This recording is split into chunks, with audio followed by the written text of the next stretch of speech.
Hey everybody, Spider here, being joined by Courtney Gains, my man. How are you, brother? I'm good, man. How are you? Man, I'm doing great. I gotta say, man, as a fan, I'm actually pretty excited to have met you guys, man. And having seen you on TV, I feel like I grew up with you guys. Yeah, and you were saying before, like, the Spanish version, Los Chicos de la Maíz. There you go, man. We got to get that in production, man. We'll see, man. Let's do it. I'll do the Spanish version. There you go. There you go. I'll get it. Oh, yeah, man. And, bro, I got to ask you, bro, as far as doing events like this, of course, the Children of Horror, what they're calling it. Yeah.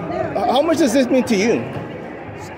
How does it mean? Like, what does it mean to you to be able to come out and meet fans? Well, I mean, John Franklin and I, Children of the Corn was our first film. Yeah. And we were both, I was like right out of high school, looking 15. And back then, that was the whole thing in the 80s. Oh, yeah. You had to be legal age, 18, but you had to look like you were young. So we were just right place, right time, right age. So, no, I've done 100 projects, right? Maybe more now. But I will always be known for this. For Yes, sir. Malachi and Children of the Corn. There's no limited down. So this is a blessing, No, and for sure. And having been in so many films, I mean, which one would you say has been your best one? That's hard to say. That's like saying pick your best kid or something. Oh, yeah. But one of the more remarkable ones would have to be a movie I did, Memphis Belle, back when it came out in 90. I've seen that. So we got to go to the UK, and we shot at famous Pinewood Studios. The cinematographer had an Oscar, the editor had an Oscar, the producer had an Oscar. Man. And we shot it, and everything was top notch. Right. So that was one of the more memorable projects for sure. And of course, I'm sure it was the experience as well that came with it, man. I mean, you got to travel, you got to meet people you would have never met. I stayed in, traveled Europe after that for a while. You're already there. It's only 22 miles from England to France. It's cross water, but it's not far, right? No, for sure, man. So, of course, at that point I traveled, got to see Italy, got to see France. That's the best thing about acting. So what's the best thing? Honestly, it's traveling. I get to go all over the country. Yeah. I've been in Canada, I've been, Europe, and you get to meet people from everywhere. It's the same thing with the conventions. I get to go, meet new people. I was just saying San Antonio. This is my second time. I did a show with you guys in November. I find San Antonio to be some of the most hospitable, nice people I've ever met. No, for sure. And right now, San Antonio has been growing. I mean, pretty much half of California has moved down here already, man. So, it's getting it's not getting overpopulated, but there's a lot more. It's growing, man. We're getting big here in the city. Yeah. Now, let me ask you, when it comes to projects, man, what are you working on right now? So, I just had a video game from Rockstar come out, part of the GTA Online series. Oh, nice. When I did it, they wouldn't tell me what it was for. So it came out, so I was really excited. It was actually, Grand Theft Auto. Yeah. My character's called Lab Rat. He's like the drug maker, like he makes the acid. So really fun character. And they did part 1 just came out, and apparently there's going to be a part 2 too. So, nice. So I don't know when that's coming out this year, but the stuff I saw looked really good.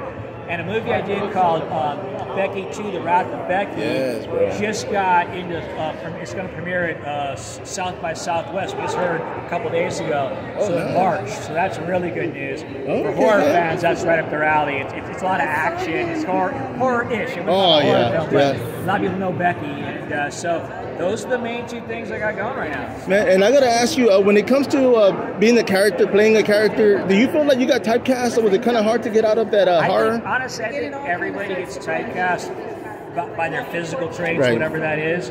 I was pretty smart in the 80s.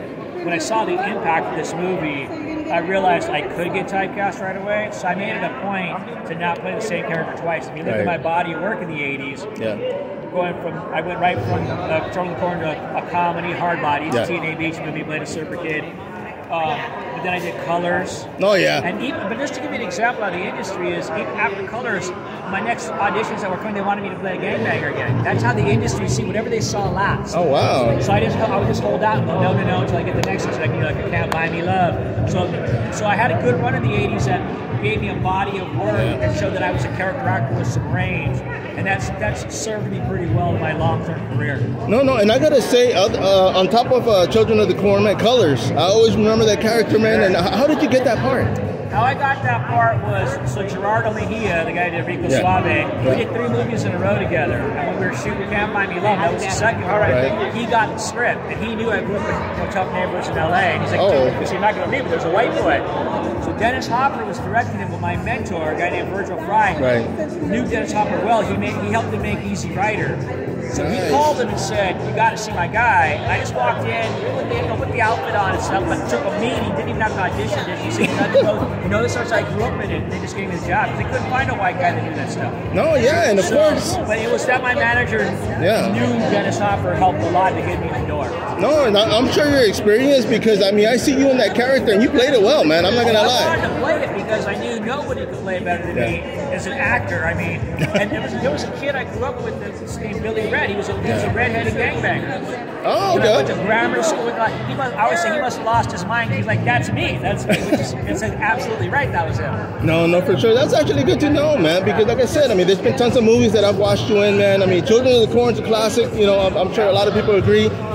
With those projects coming up, I do wish you the best. I did have a question earlier. We talked about mixed martial arts, man, and you said your son actually trains in Brazilian Jiu-Jitsu. Yeah, so my son's a black belt in Taekwondo, and then he's a blue belt in Jiu-Jitsu, and he's doing some tournaments and stuff. He really loves it. He's always loved MMA. I watch a lot. You know, I watch a lot of. I don't know. He'll tell you like what camp people are in and what style. He's into it. You know. No, for sure, man. And my boy Braxton Smith couldn't make it out here, man. But I'm sure. I mean, he'll probably be here today, if not tomorrow. But tell him best of luck. I know he's going to be in the Contender Series. Best of luck. Yes, sir. Appreciate you, man. Thank you for your time. And I'll be back tomorrow, man. Thank you. Okay.